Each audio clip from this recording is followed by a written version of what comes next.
उज्जैन धाम की लीला हम लोग श्रवण किए थे।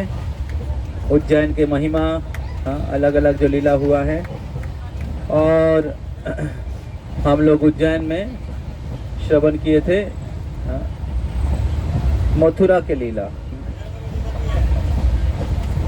तो क्योंकि बहुत लोग नहीं आए इधर, तो मैं कुछ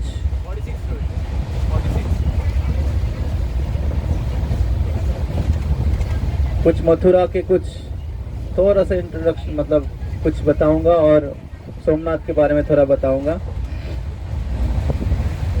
तो जैसे हम लोग चर्चा कर रहे थे कि भगवान श्री कृष्ण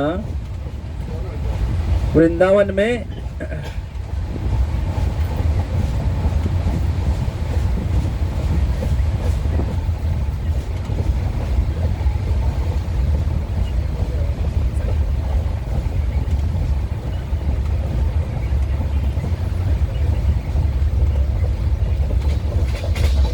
ग्यारह साल 8 महीना, भगवान श्री कृष्ण वृंदावन में 11 साल 8 महीना थे।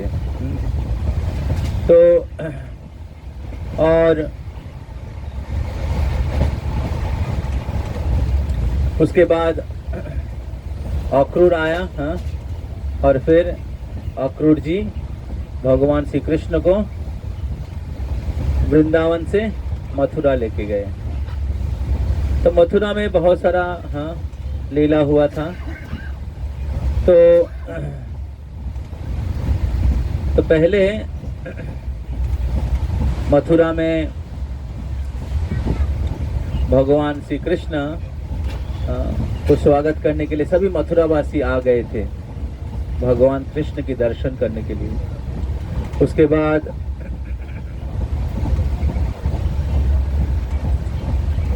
भगवान कुब्जा का उद्धार किया।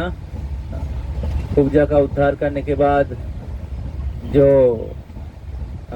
धोबी था, क्या नाम था उसका? रजक धोबी। रजक धोबी को भगवत धाम भेज दिया। और उसके बाद भगवान क्या किए?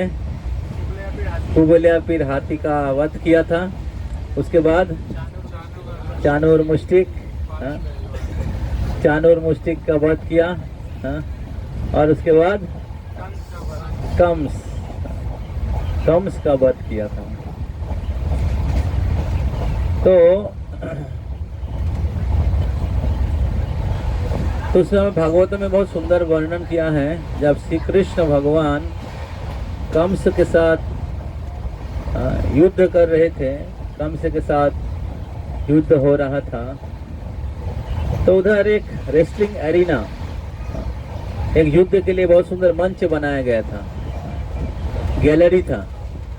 जैसे अभी वर्ल्ड कप हो रहा है, तो बहुत बड़ा गैलरी है।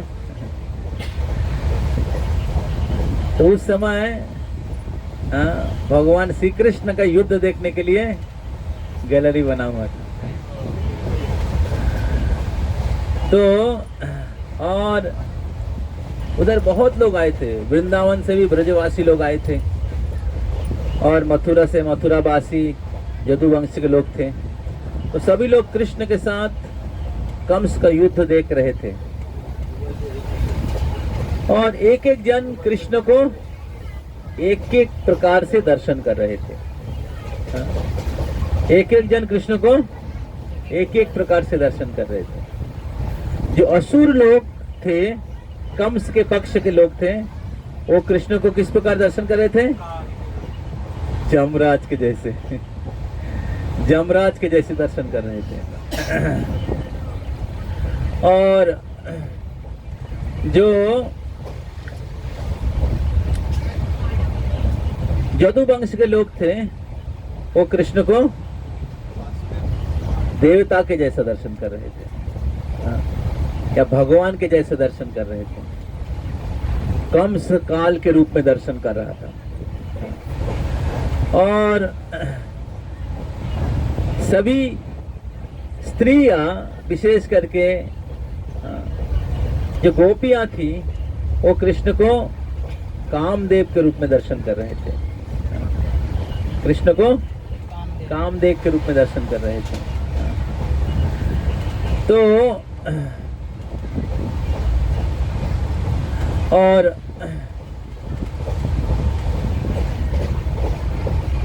वो कृष्ण की वीरता को दर्शन करना चाह रहे थे, कृष्ण के वीरता का दर्शन करना चाह रहे थे। तो इसलिए वो लोग कृष्ण के जो मित्रगण थे, सखागण थे, वो भी कृष्ण की वीरता दर्शन करना चाह रहे थे। इस प्रकार लोग आनंद ले रहे थे। लेकिन जो माता के उम्र के गोपियां थी, वो लोग चिंतित थे कि ऐसे शक्तिशाली कंस के साथ हमारे कृष्ण युद्ध कर रहे हैं, क्या होगा कृष्ण का। तो बहुत सुंदर श्लोक है भागवतम में, हमें याद नहीं है। तो इस प्रकार उत्तर वर्णन किया गया कि किस प्रकार कृष्ण सबके साथ आदान प्रदान कर रहे थे। कृष्ण को किस प्रकार अलग अलग व्यक्ति अलग अलग प्रकार से दर्शन कर रहे थे। तो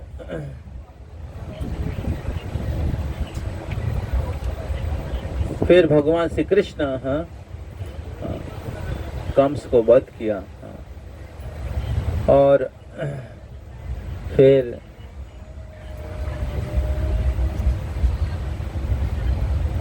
देवकी और वसुदेव को कारागृह से उन्होंने उद्धार किया, उनको निकाला, और फिर उनको अलग अलग प्रकार से उनको प्रशंसा किया, संतुष्ट किया, उनके चरण स्पर्श किए, और उनसे माफ़ी मांगा। कैसे उनके पुत्र होने के बाद भी उनकी सेवा नहीं कर पाए, कंस के भय के कारण हम लोग नहीं आ पाए थे। इस प्रकार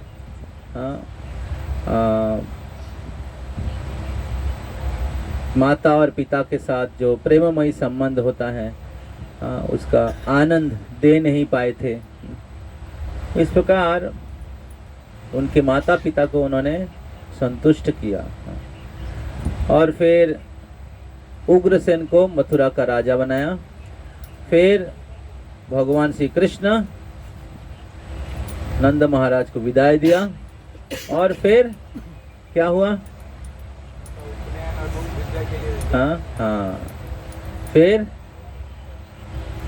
वसुदेव जी भगवान श्री कृष्ण और बलराम को विद्या प्राप्त करने के लिए अवंतीपुर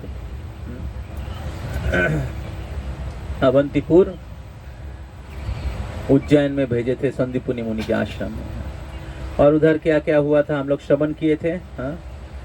किस प्रकार भगवान 64 दिन में 64 कला प्राप्त किए और उनके गुरु को प्रसन्न किए, गुरु से शिक्षा प्राप्त किए, और फिर गुरु दक्षिणा संदीपुनि मुनि के जो पुत्र हैं पुनर्दत्त, तो उनका मृत्यु हो गया था, राक्षस खा लिए थे। और फिर भगवान श्री कृष्ण जम लोग जाकर उन्होंने संदीपुनि मुनि अपने गुरु के पुत्र को वापस लेके आए। हरि बोल। तो इस प्रकार भगवान श्री कृष्ण एक आदर्श शिष्य के भूमिका निभाते हुए सिखा रहे हैं कैसे हमें गुरु की सेवा करना चाहिए। तो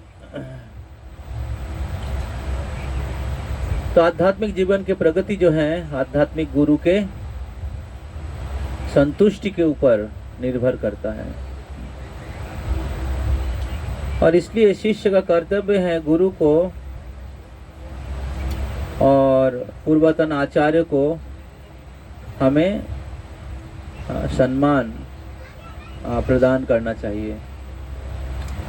तो इस प्रकार भगवान जो पूर्ण पुरुषोत्तम है, स्वतंत्र हैं, वो सिखा रहे हैं कैसे हमें गुरु की सेवा करना चाहिए। इस प्रकार गुरु शिक्षा प्राप्त करने के बाद भगवान फिर वापस आते हैं।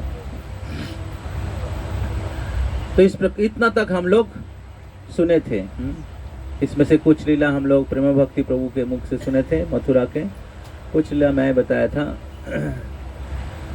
तो अभी जब कंस का निधन हो गया, कंस का मृत्यु हो गया, तो कंस के ससुर था कौन? जरासंध। तो जरासंध का 2 कन्या थी, एक है अस्थि, दूसरा है प्राप्ति। 2 कन्या जरासंध का, अस्थि और प्राप्ति। तो कंस के मृत्यु होने के कारण क्या हुआ? जरासंध का 2 कन्या विधवा हो गया, और इसके कारण जरासंध को बहुत गुस्सा आया। किनके प्रति? भगवान श्री कृष्ण के प्रति। भगवान श्री कृष्ण के प्रति गुस्सा आया, और इसलिए जरासंध ने कृष्ण को अपने शत्रु के हिसाब से मान लिया। समझ में आ रहा है? जरासंध विष्णु भक्त था। हरे कृष्णा। जरासंध विष्णु भक्त था, विष्णु को मानता था लेकिन कृष्ण को नहीं मानता था, और इसलिए जरासंध को असुर बताया गया है। हरे कृष्ण। तो ऐसे बहुत लोग होते हैं कि विष्णु को भगवान मानते लेकिन कृष्ण को भगवान के रूप में नहीं स्वीकार करते हैं। तो लेकिन सभी वैदिक शास्त्रों में कृष्ण को भगवान के रूप में स्वीकार किया गया है। ब्रह्म संहिता में ब्रह्मा जी कहते हैं, ईश्वरः परम कृष्ण सच्चिदानंद विग्रह अनादिरादि गोविंद सर्व कारण कारणम एतेचांश कलापुंश कृष्णस्तु भगवान स्वयं। केवल भगवान नहीं, स्वयं भगवान। तो सभी शास्त्रों में कृष्ण की भगवत्ता को स्वीकार किया गया है। सभी देवी देवता, ब्रह्मा, शिव, इंद्र, चंद्र, कुबेर, सब लोग कृष्ण को भगवान की इस भगवत्ता को स्वीकार करते हैं। और सभी आचार्यगण, महान आचार्यगण, शंकराचार्य, रामानुजाचार्य, माध्वाचार्य, चैतन्य महाप्रभु, सभी महान आचार्यगण कृष्ण को भगवत्ता को स्वीकार किए हैं। तो इसलिए जो व्यक्ति कृष्ण को भगवान के रूप में स्वीकार नहीं करते हैं, वो असुर है। तो उसी प्रकार चैतन्य चरितामृत में भी बताया गया, जो चैतन्य महाप्रभु को मानता है नित्यानंद प्रभु को नहीं मानता है। तो चैतन्य महाप्रभु को मानता है, नित्यानंद प्रभु को नहीं मानता है, वो चैतन्य महाप्रभु की कृपा नहीं प्राप्त कर पाते हैं। या जो कृष्ण को मानता है, चैतन्य महा को नहीं मानता है, वो भी कृष्ण की कृपा नहीं प्राप्त कर पाते। तो इस प्रकार जरासंध जो है विष्णु भक्त था, लेकिन कृष्ण को अपना शत्रु बना लिए थे, क्योंकि भगवान श्री कृष्ण कंस के जैसे असुर को वध किया था। जरासंध के 2 कन्या थी, उनके साथ विवाह हुआ था कंस का, और इसलिए जरासंध जो था कृष्ण को मारने के लिए 17 बार मथुरा आक्रमण किया। कितना बार? 17 बार। क्विज में आएगा। तो भगवान श्री कृष्ण मथुरा में 13 साल थे। वृंदावन में कितना साल? 11 साल 8 महीना, और मथुरा में 13 साल 6 महीना। याद रहेगा कितना हुआ? 25 साल, लगभग 25 साल, और 100 साल द्वारका में। तो 13 साल 6 महीना भगवान श्री कृष्ण मथुरा में थे, मतलब 13 साल में 17 बार आक्रमण हुआ, समझ रहे हैं। और जो जरासंध के जो सेना था वो 23 अक्षौहिणी सेना था। और कुरुक्षेत्र में कितना अक्षौहिणी सेना था? 18। और जरासंध के सेना में कितना था? हाँ, 23। इसका मतलब है कि कुरुक्षेत्र के युद्ध में जितने लोग युद्ध कर रहे थे उससे ज्यादा सेना लेके आया था जरासंध कृष्ण को मथुरा को ध्वंस करने के लिए। हाँ। तो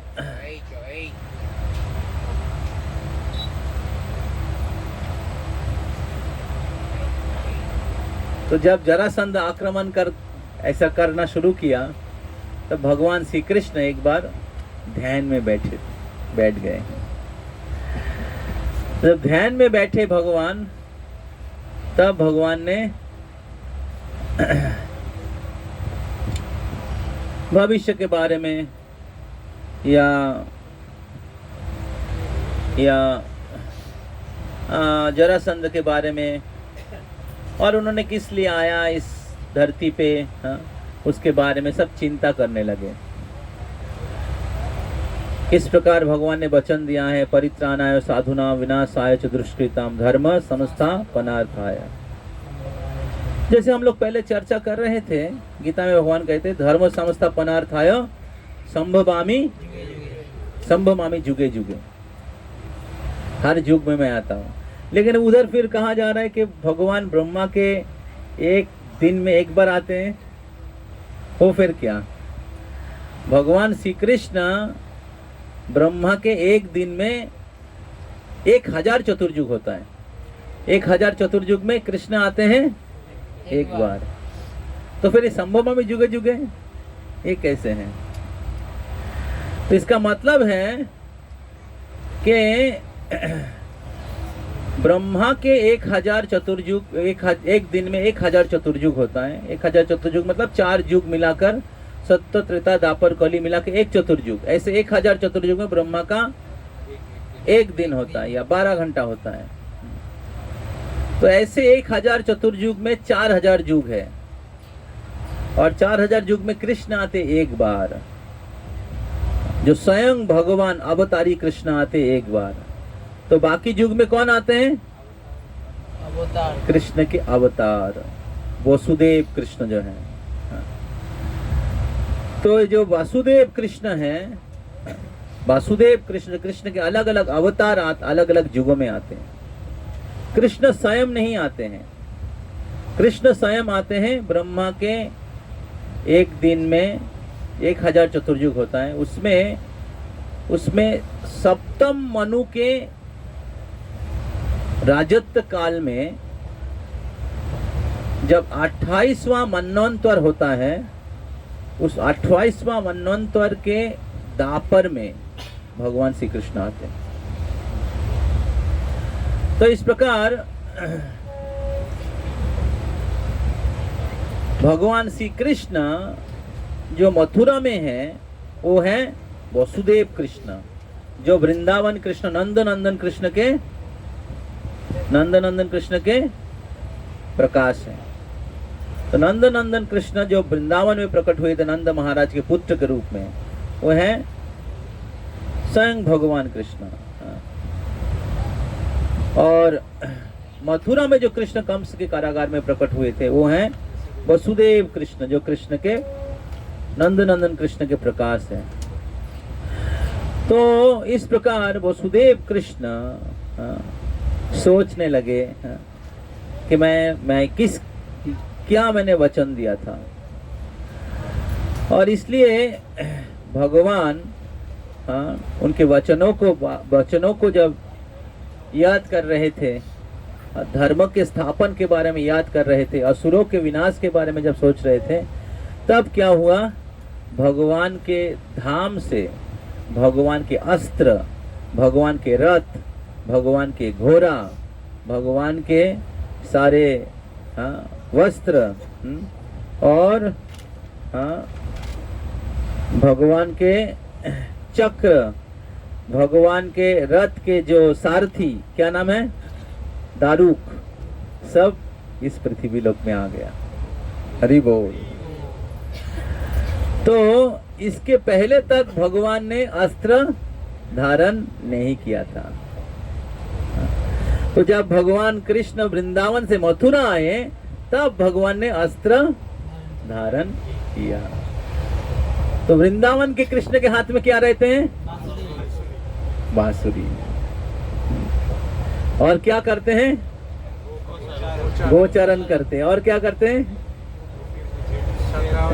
लड़कियों के साथ डांस करते हैं। तो ते हैं वृंदावन के कृष्ण। वृंदावन के कृष्ण को युद्ध नहीं करते हैं। तो वृंदावन के जो कृष्ण हैं वो केवल भक्तों के साथ प्रेममयी लीला करते हैं। अनुग्रहाय भक्तानाम अनुसीम देहमास्थितम, केवल भक्तों के साथ आदान प्रदान करते हैं। भक्त वत्सल भगवान। तो इस प्रकार भगवान अपने सारे सेना को आह्वान किए, अपने अस्त्र शस्त्र को आह्वान किए धर्म को स्थापन करने के लिए, असुरों को विनाश करने के लिए। दूसरे ओर फिर इसके बाद भगवान श्री कृष्ण बलराम जी से बात करने लगे। बलराम जी को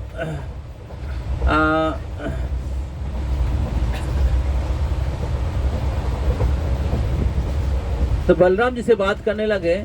भगवान ने कहा कि देखिए बलराम जी, दाव जी, जरासंध आक्रमण कर रहे हैं मथुरापुरी। तो हम लोग क्या करेंगे, जरासंध के सभी सेनाओं को मार देंगे और जरासंध को छोड़ देंगे। तो बलराम जी कहा क्यों, ऐसा क्यों? उनको भी मार देना चाहिए। ना रहेगा बांस ना बजेगी बांसुरी। तो भगवान श्री कृष्ण ने कहा कि नहीं, इसमें हम लोगों का मेहनत बढ़ जाएगा। असल में हम लोग तो आए हैं इस पृथ्वी के भार को हरण करने के लिए। इस पृथ्वी सारे जो आसुरिक क्षत्रियों के द्वारा भर गया है,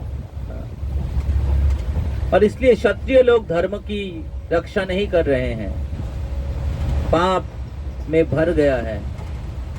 पृथ्वी देवी हमारे पास आए थे प्रार्थना करने के लिए, और हम लोगों ने उनको वचन दिया था कि पृथ्वी का भारावतारणायन्ने भूवना वैबोदधो सिदंत्या भूरि भारेण जातो हि आत्मभुवार्थितो।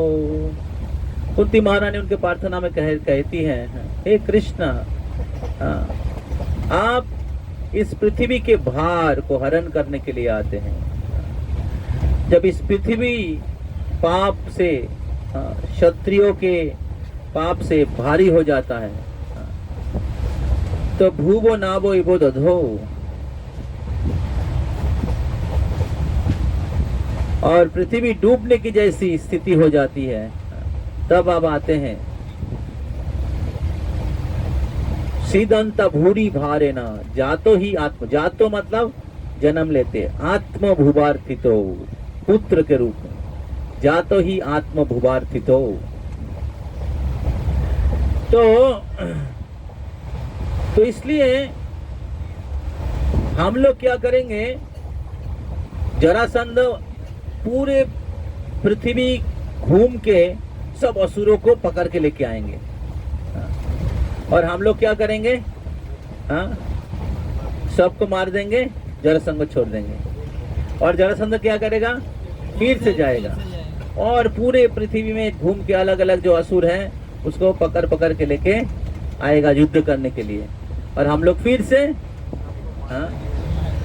से सबको मार देंगे, लेकिन जरासंध को छोड़ देंगे। इस प्रकार जरासंध हमारा काम आसान कर देगा। हरि बोल।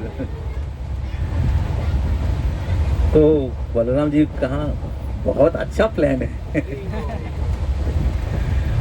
हाँ, हमें ऐसा ही करना चाहिए।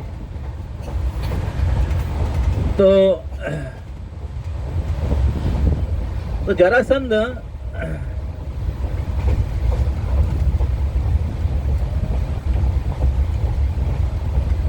जरासंध का थोड़ा हम लोग हिस्ट्री सुनते हैं। हाँ? तो जरासंध का पिता का नाम था बृहद्रथ। तो बृहद्रथ नाम के एक राजा थे, उनके 2 पत्नी थी।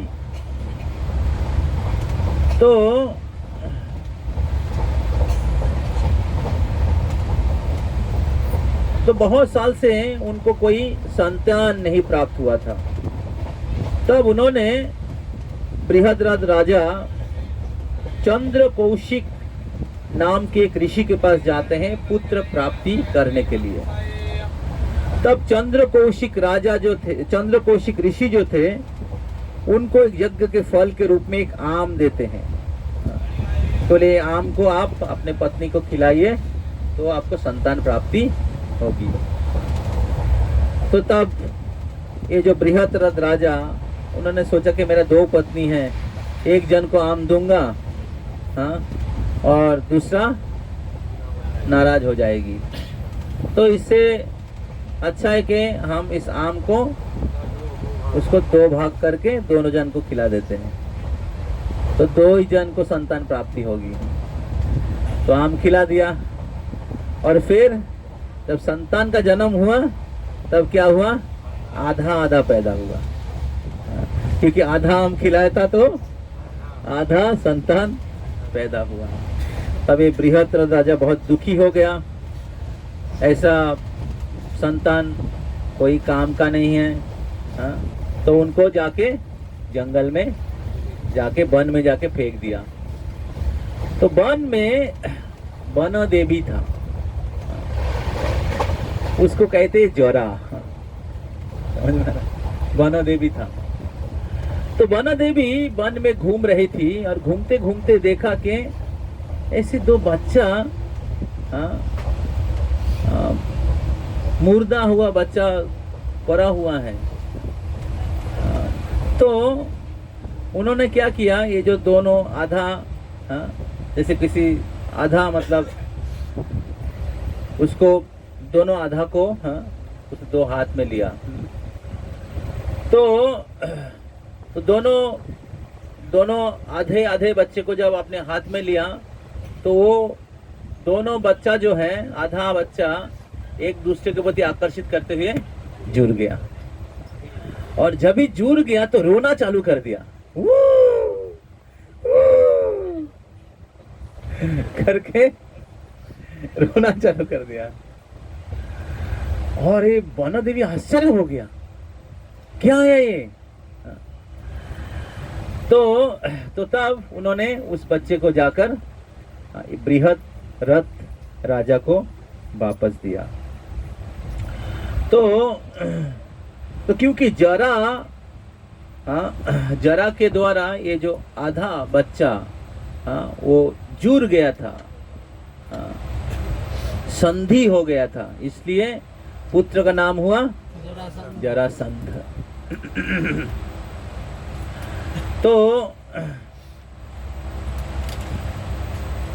तो इस प्रकार जरासंध का जन्म हुआ। और आपने सुना है जरासंध के पास एक कुबलाया हाथी था, और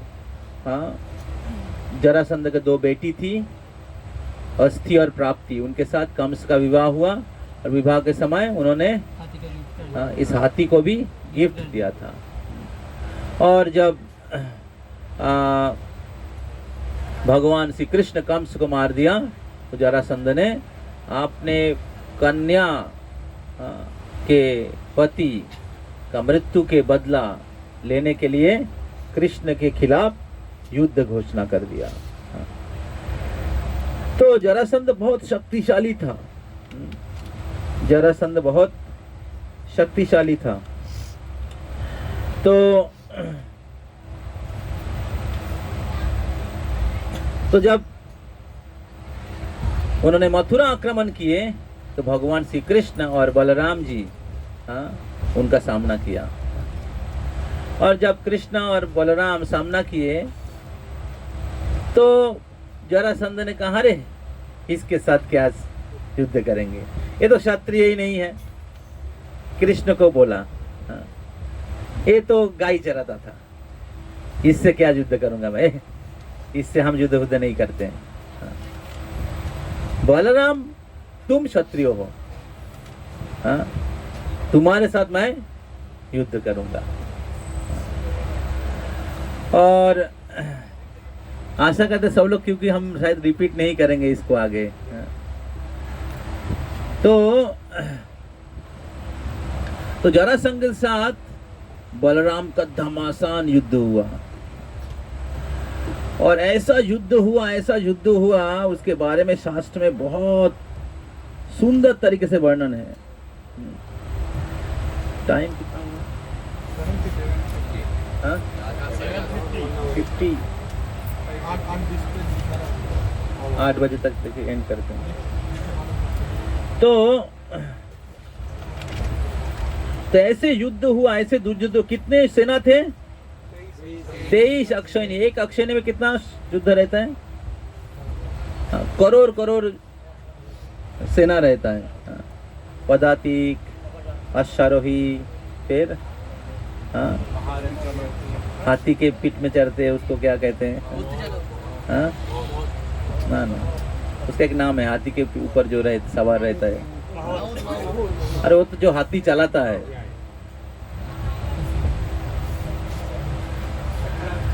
तो महारथी, अतिरथी, ऐसे बहुत प्रकार के। उसके बाद राजा।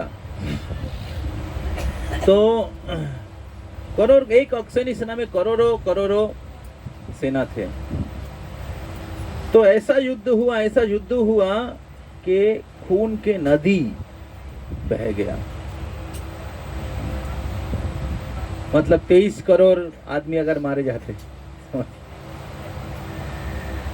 तो शास्त्र में वर्णन किया गया है कि जरासंध के साथ जो युद्ध होता था, उस युद्ध में इतने लोग मारे गए, इतने सेना लाया था, सब लोग मारे गए बलराम जी के द्वारा, जदु वंश के द्वारा, कि एक खून के जैसा नदी बहने लगा।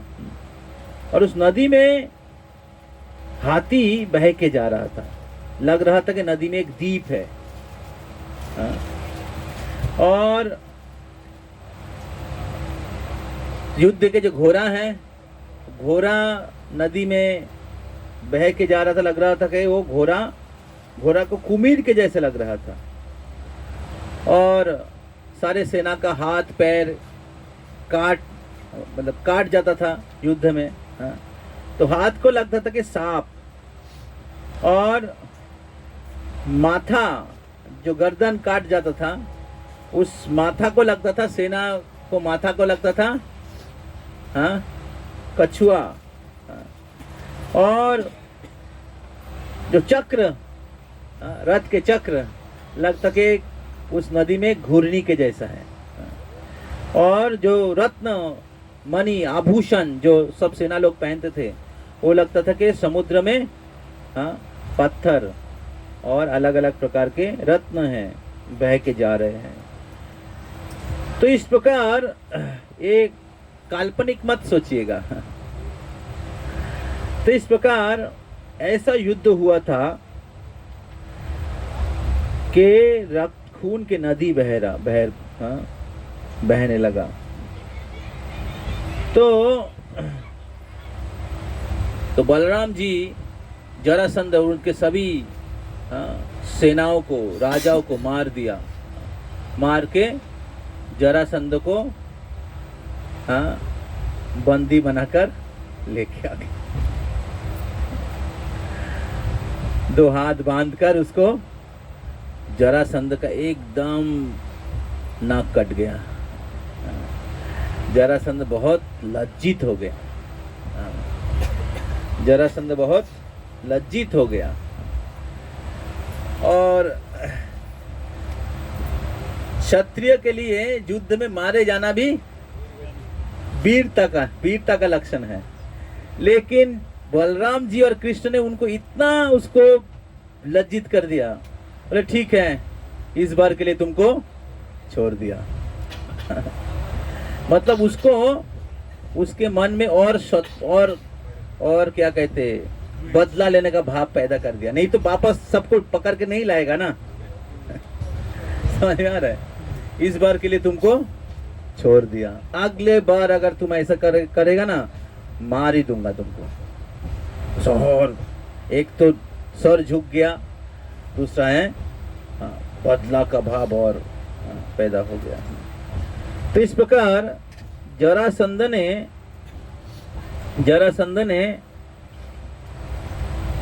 17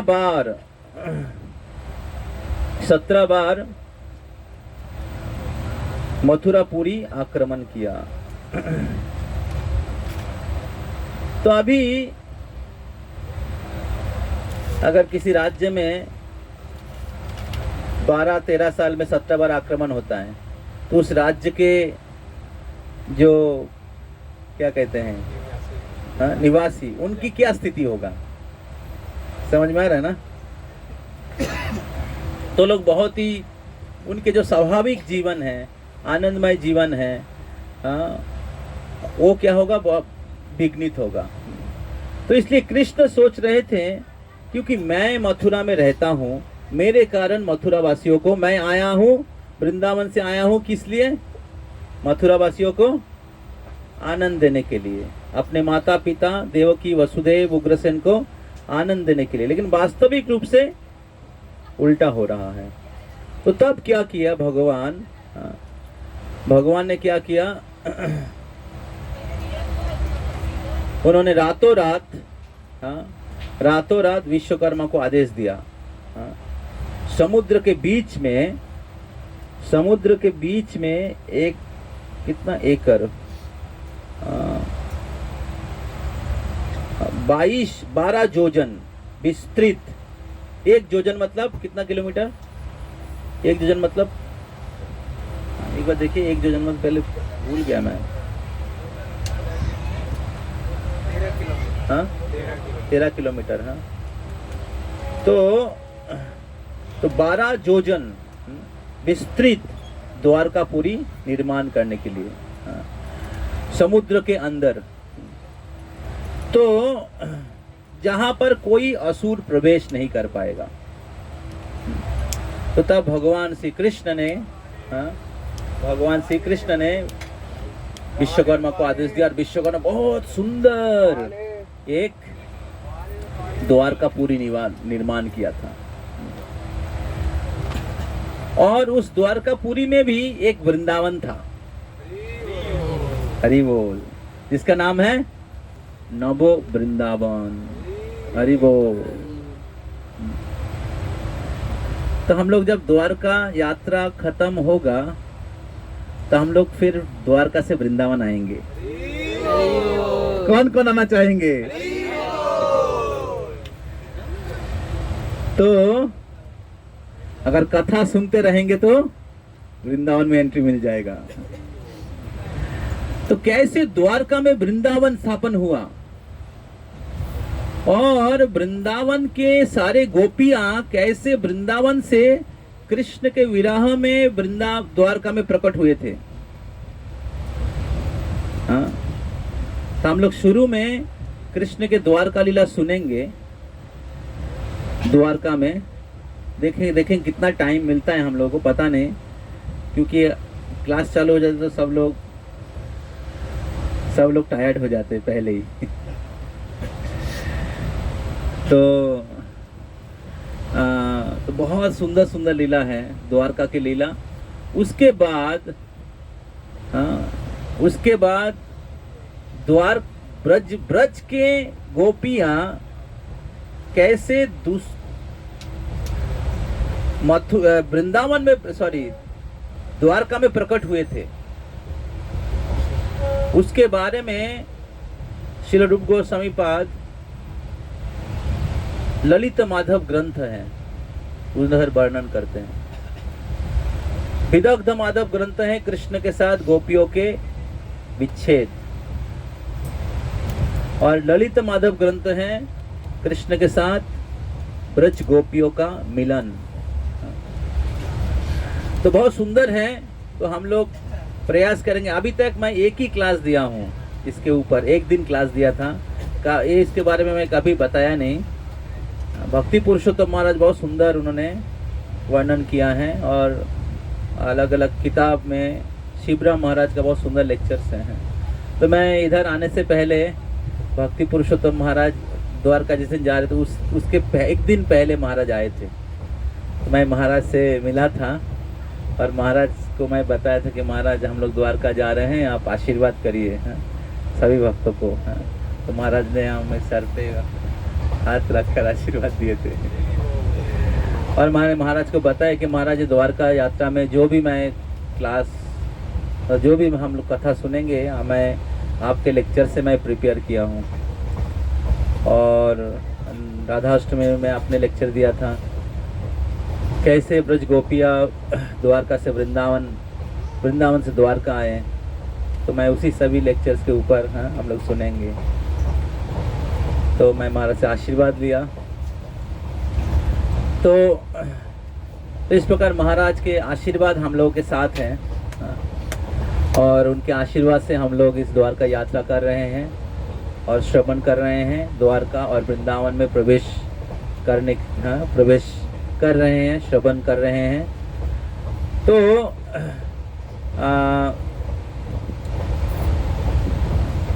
भगवान के आदेश से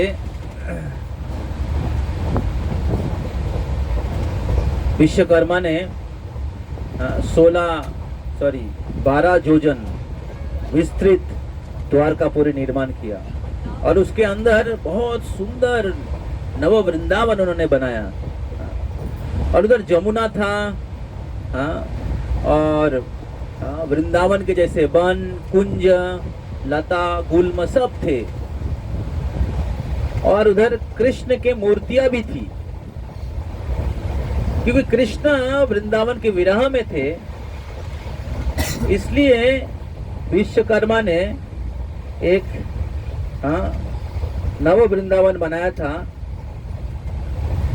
कृष्ण के विरह को कम करने के लिए। नहीं तो कृष्ण द्वारका छोड़कर वृंदावन चले जाएंगे। और उस नव वृंदावन में जोगो माया थी, जो वृंदावन लीला के गोपियों के साथ, वृंदावन लीला के जो गोपियां द्वारका में प्रकट हुई थी, उनके साथ मिलन, कृष्ण का मिलन कराने के लिए। तो उनका नाम है नववृंदा, भूल गए, नववृंदा शायद। तो कृष्ण वृंदावन छोड़ के मथुरा और द्वारका आए,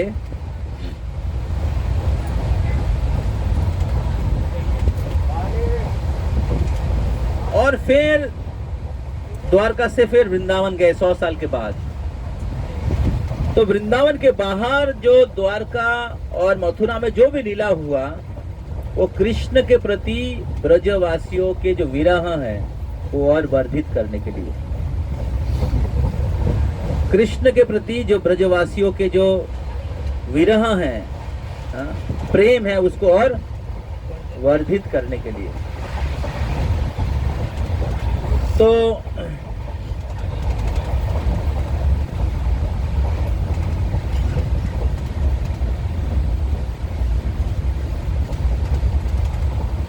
तो भगवान श्री कृष्ण के आदेश से विश्वकर्मा बहुत सुंदर द्वारकापुरी और उसमें नव वृंदावन का निर्माण किया। और फिर भगवान श्री कृष्ण जब मथुरावासी रात को सोए हुए थे, तब जोगो माया के द्वारा भगवान श्री कृष्ण सभी मथुरावासी को द्वारका में ट्रांसफर कर दिया। तो जब सुबह हुआ, तब उन्होंने देखा कि नया दूसरे नगरी में वो लोग आ गए हैं, और ये नगरी मथुरा से और ज्यादा सुंदर है और ज्यादा ऐश्वर्यशाली है। आध्यात्मिक जगत के वैकुंठ से भी ज्यादा ऐश्वर्यशाली है। बहुत सुंदर नगरी है जिसमें बहुत सुंदर राजपथ हैं, बहुत सुंदर गेट्स हैं, गार्डन हैं, महल हैं, नदियां हैं और फेस्टून अलग अलग चीज़ों के द्वारा बहुत सुंदर तरीके से सजी हुई है। तो और नींद से उठ के जब उन्होंने अपना नगरी और महल देखा, तो हर दिन वो लोग अपने घर और महल के दरवाजा, नींद से उठ के दरवाजा खोलते थे। अभी नया महल है, उनको पता नहीं है कि कहाँ है द्वार, तो सब लोग पूछने लगे द्वार कहाँ, द्वार कहाँ, क्योंकि उनको पता नहीं यार इतना सुंदर है नया स्थान। तो बहुत सब लोग बहुत खुश हो गया। तो इस प्रकार इस विशेष स्थान जो भगवान श्री कृष्ण आपने ऐश्वर्य के द्वारा निर्माण किए थे मथुरा वासियों को आनंद प्रदान करने के लिए। मथुरा वासी को जरासंध के द्वारा बहुत तकलीफ हो रहा था, तो भगवान नहीं चाहते थे कि उनके भक्त लोग कष्ट और चिंता में रहे। तो इसलिए भगवान ने ऐसे एक द्वारकापुरी का निर्माण किया जहाँ पर भक्त लोग शांति से रहेंगे। तो इसलिए इनका नाम हो गया द्वारका, द्वारका, द्वारिका, द्वारकापुरी। तो जैसे प्रभु बोल रहे थे कि 7 मुक्ति क्षेत्र हैं, 7 मुक्ति क्षेत्र हैं जहां पर जाने से ऐसे ही मुक्ति मिल जाती है। क्या क्या? पहला क्या है? अयोध्या, मथुरा, माया। माया मतलब हरिद्वार। उसके बाद कांची, काशी, अवंतिका और द्वारका। ये 7 मुक्ति क्षेत्र हैं जहां पर जाने से मुक्ति प्राप्त हो जाता है। तो इस बार की यात्रा में हम लोग 2 क्षेत्र में जा रहे हैं। तो उज्जैन, अवंती और द्वारका। तो इस प्रकार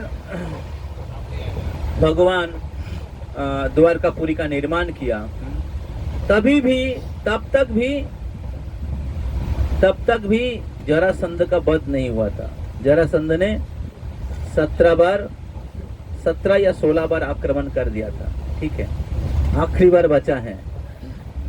तो आखिरी बार जब युद्ध हुआ तब क्या हुआ हम लोग काल सुनेंगे। और युद्ध के समय क्या हुआ, और भगवान इस तरफ जरासंध ने आक्रमण कर दिया और दूसरे ओर काल जवन ने आक्रमण किया। और काल जवन का भी बहुत सारे सैन्य था। तो काल जवन का जो स्टोरी है बहुत सुंदर अट्रैक्टिव स्टोरी। और काल जवन को कैसे भगवान वध करते हैं, और उसके साथ और एक विशेष महान भक्त का पास टाइम है, उनका नाम है मुचकुंद। उनका लीला हम लोग काल सुनेंगे। तो जरासंध के साथ मुचकुंद का लीला हम लोग सुनेंगे काल। अभी मैं 5 मिनट थोड़ा सा सोमनाथ के बारे में बोलता हूँ, क्योंकि हम लोग सोमनाथ प्रवेश कर रहे हैं। तो सोमनाथ जो है इसको कहते प्रभास क्षेत्र। याद रहेगा क्या है? प्रभास क्षेत्र, जहां पर भगवान श्री कृष्ण स्वयं अपना प्रस्थान लीला किए थे। प्रभास, जहां से भगवान ने अपने धाम चले गए। और केवल वही नहीं, भगवान सभी जदु वंश के उनके जो भक्तगण थे, पार्षदगण थे, सभी को अपना धाम लेके गए। जब भगवान आज प्रकट होने वाले थे तब भगवान ने देवताओं को आदेश दिया था कि आप सभी लोग मेरे लीला में सहायता करने के लिए जदु वंश में जन्म लो। इसलिए सभी जदु वंश के जो सदस्यगण थे वो लोग सभी अलग अलग देवता या भगवान के पार्षदगण हैं। देवता लोग भक्त होते लेकिन भगवान के पार्षदगण नित्य सिद्ध होते हैं।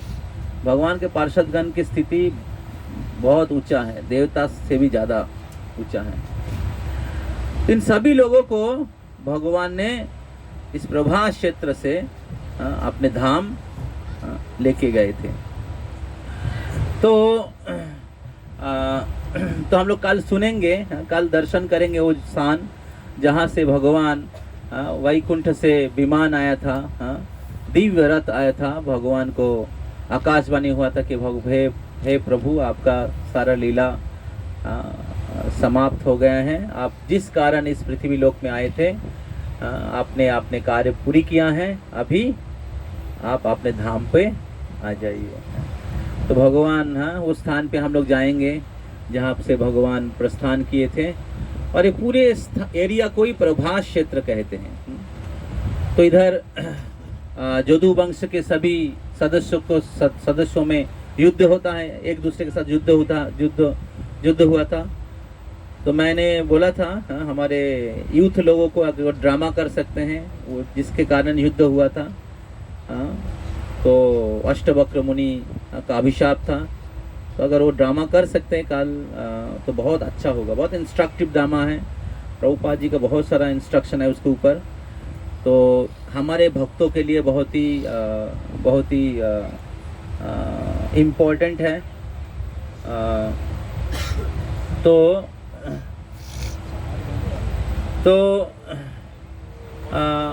प्रभुपाद कहते हैं कि इस्कॉन को कोई बाहर से तोड़ नहीं पाएगा अगर आपस में हम लोग लड़ाई नहीं करेंगे।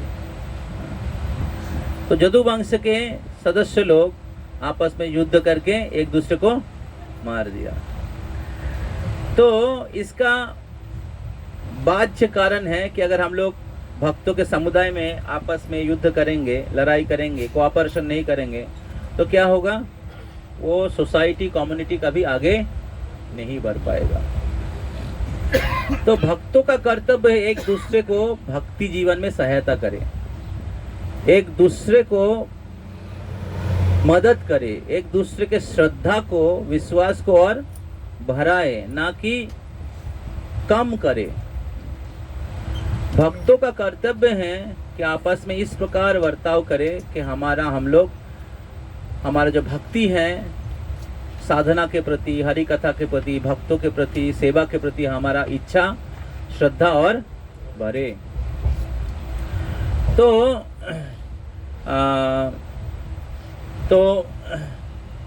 तो ये एक कारण है कि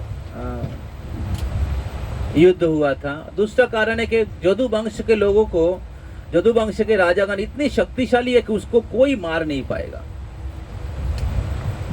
तभी अगर उसका मृत्यु नहीं होगा तो क्या होगा, वो लोग इधर ही रह जाएंगे, इस पृथ्वी में राज करते रहेंगे, क्योंकि सब देवता लोग हैं और उसमें बहुत लोग भगवान के पार्षद भी हैं। इसलिए भगवान चाहते थे कि उनको अपने धाम लेके जाए, इसलिए भगवान अपने जोगो माया के द्वारा इनके आपस में युद्ध करा दिया। हम लोग कल और डिटेल सुनेंगे। तो ये सारा लीला इस प्रभास क्षेत्र में हुआ था। तो समुद्र में युद्ध होता है सब जदु वंश के लोगों में। तो जदु लोग भगवान के बहुत महान भक्त हैं। मलय सेव चंदनम, कुंती मानी की प्रार्थना में ही है कि भगवान आपने इस जदु वंश में जन्म लिया। क्यों? क्योंकि जदु के महिमा को बढ़ाने के लिए। जैसे चंदन के वृक्ष जो है वो किसी भी जगह में प्रकट हो सकता है, लेकिन मलय पर्वत में, मलय पर्वत जो है उसमें चंदन का क्या कहते हैं, चंदन का जन्म होता है। चंदन का उत्पत्ति होती है, तो इसलिए मलय चंदन कहा गया है। उसी प्रकार आप किसी भी जगह में प्रकट हो सकते हैं, लेकिन आपने जदु वंश में जन्म लिया जदुओं को महिमान्वित करने के लिए। श्लोक है बहुत सुंदर, मलय सेव चंदनम, लास्ट लाइन है। तो इस प्रकार प्रभास क्षेत्र है। प्रभास क्षेत्र में भगवान शिव जी के और एक ज्योतिर्लिंग है। ऐसे लोग अवंती में गए थे तो उधर एक ज्योतिर्लिंग है, इसका नाम है महाकालेश्वर। और इस प्रभास क्षेत्र में भगवान शिव जी के और एक ज्योतिर्लिंग है जिसका नाम है सोमनाथ। हरि बोल।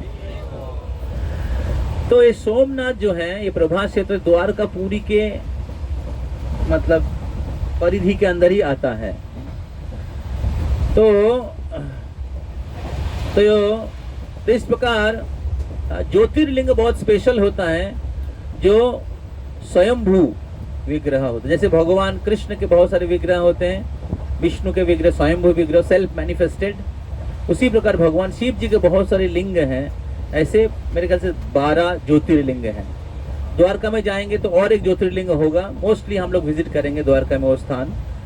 तो और सोमनाथ में भी ये बहुत ही फेमस है, समुद्र के एकदम तट में है, चारों ओर समुद्र है, और बीच में सोमनाथ मंदिर है, बहुत सुंदर पुरी के जैसा मंदिर। तो जहाँ पर भगवान शिव जी किनका मेडिटेशन कर रहे हैं? द्वारकाधीश भगवान की। तो वहाँ पर शिव जी भगवान इस द्वारकापुरी, द्वारका क्षेत्र का रक्षा कर रहे हैं। जैसे पुरी में जाएंगे तो पहले आता है, क्या आता है? भुवनेश्वर। वहां पर कौन रहते हैं? शिव जी रहते हैं। तो शिव जी एक कामरू कानन है जहां पर वो भगवान श्री कृष्ण की, जगन्नाथ की आराधना कर रहे हैं। तो उधर है जगन्नाथपुरी और इधर है द्वारकापुरी, और दोनों स्थान में उधर है भुवनेश्वर, इधर है सोमनाथ। समझ में आ रहा है? इस प्रकार लिंक समझना पड़ेगा। लिंक समझ में नहीं आएगा तो क्या होगा? आपको लगे शिव जी सब कुछ है। आप लोग मेरे पीछे पीछे बोलिए हैं, निम्न गानम यथा गंगा देवानाम अच्युतो यथा वैष्णवानाम यथा शंभु पुराणानामिदं तथा। तो श्रीमद् भागवतम में इस प्रकार कहा गया है, निम्न गानम, निम्नगामियों में, नदियों में सबसे श्रेष्ठ है गंगा। देवानाम अच्युतो यथा, और सभी देवताओं में, भगवानों में श्रेष्ठ है अच्युत। कौन? कृष्ण।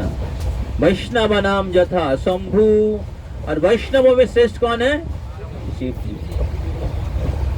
तो वैष्णव मतलब इस पृथ्वी लोक में जितने वैष्णव है उसमें से श्रेष्ठ है शिव जी।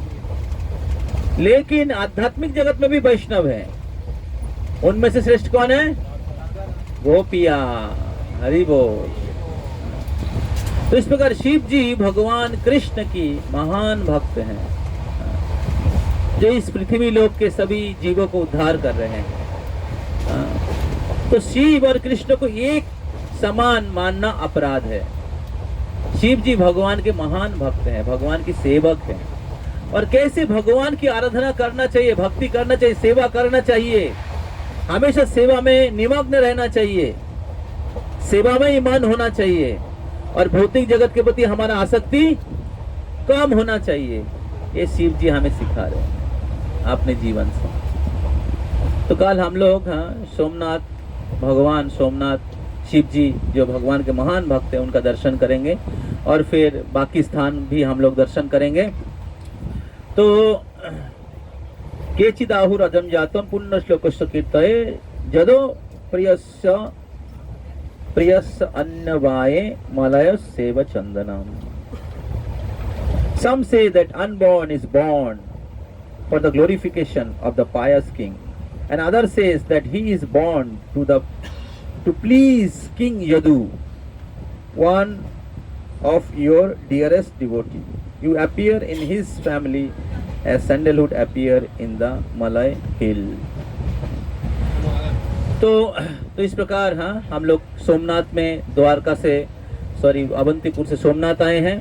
तो हम लोग मथुरा के जो लीला हैं हम लोग सुन रहे हैं। तो और अभी कल भी हम लोग मथुरा के लीला और उसके संपर्कित जो द्वारका में जो लीला हुआ है द्वारका के साथ संबंधित जो सोमनाथ में लीला है वो हम लोग सुनेंगे कल। और फिर द्वारका में जाएंगे तो हम लोग द्वारका में भगवान के और भी बहुत सारी लीला हुआ है। भगवान के पत्नियों के साथ भगवान के किस प्रकार विवाह हुआ है और अलग अलग असुरों का वध करते हैं भगवान। तो द्वारका लीला सुनेंगे और फिर द्वारका लीला सुनते सुनते फिर हम लोग वृंदावन लीला सुनेंगे। हरि बोल। कैसे वृंदावन की गोपियां द्वारका में प्रकट होती हैं और गोपियों के साथ कृष्ण के दोबारा मिलन होता है द्वारका में। तो इस प्रकार हम लोग ये जो भी हमारा द्वारका लीला हम लोग श्रवण कर रहे हैं उसका उद्देश्य एक ही है, वृंदावन के कृष्ण के प्रति हमारा प्रेम और आकर्षण और वर्धित करे। और वही चैतन्य महाप्रभु देने के लिए आए हैं। समझ में आ रहा है? तो इस प्रकार हम लोग कल और आगे चलेंगे। और सुना दे क्या?